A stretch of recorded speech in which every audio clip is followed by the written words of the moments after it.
Hey everybody out there in YouTube land, if you're like me, you got your stimulus check, $1,200. It's actually a loan, but if you got it, you're wanting to make a big purchase.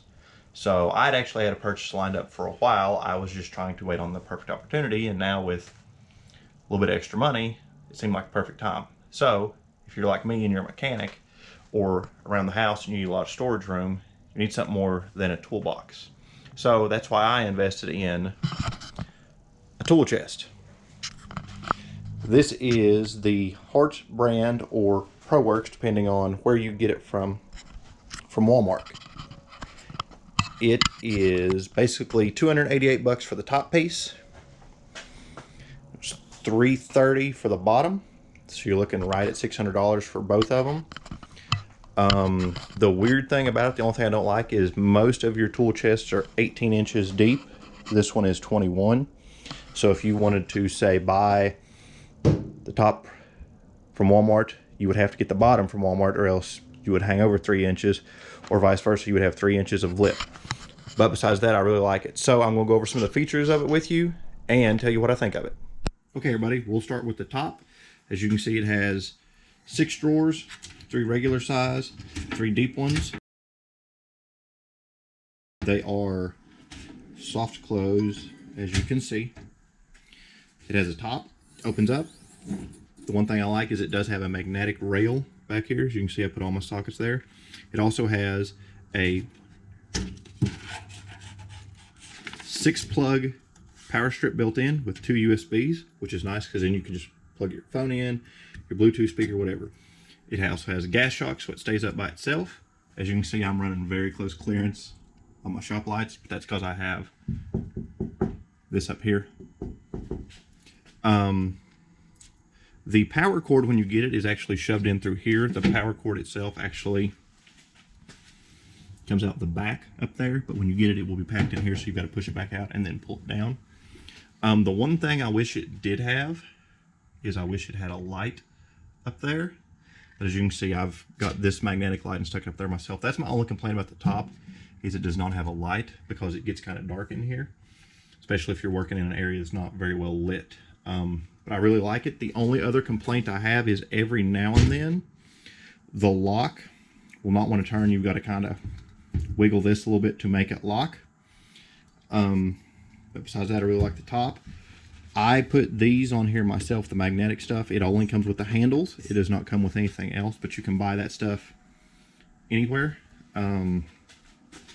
These are from Harbor Freight, obviously.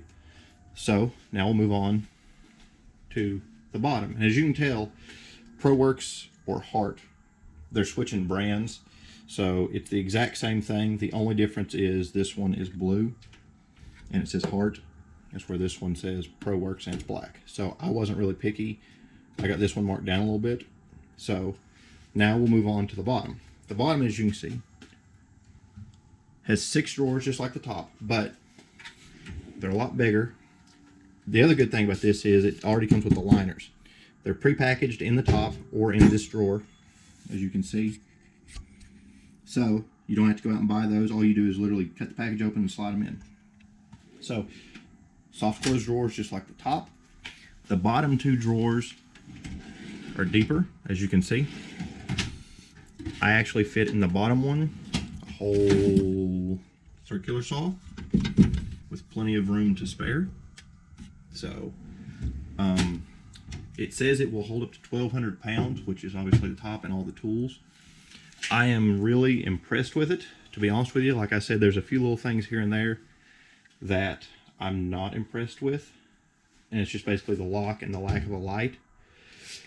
But for the price I paid for this was basically what I was going to pay for the bottom piece of a Milwaukee at Home Depot. But I am very well impressed with it. It's super solid, very well constructed, and for the price I am super happy. So just something to think about when you're buying a cabinet. One other thing, guys, about this I forgot to touch on, and it's not a bad thing, just something to consider if you do buy this or any cabinet. I bought these in separate trips. I bought this one day, this the next day. This bottom alone weighs 202 pounds. So it took me and my friend Brian to get it in the car We had to take it out of the box to get in the back of a Nissan Rogue. Had to take the seats forward, had to take everything up, and it just barely fit. And then when we got it out, we had to take it out in the driveway, assemble it on wheels, and then drag it in here. When you get it, it doesn't have the wheels or the handles on it. The top piece was not that bad because it has built-in handles, but it weighed close to 130, I think, on the top. So my advice would be either take a truck or make 2 trips and make sure you take somebody with you, or get the people at the store to load it because it's heavy. It's heavy.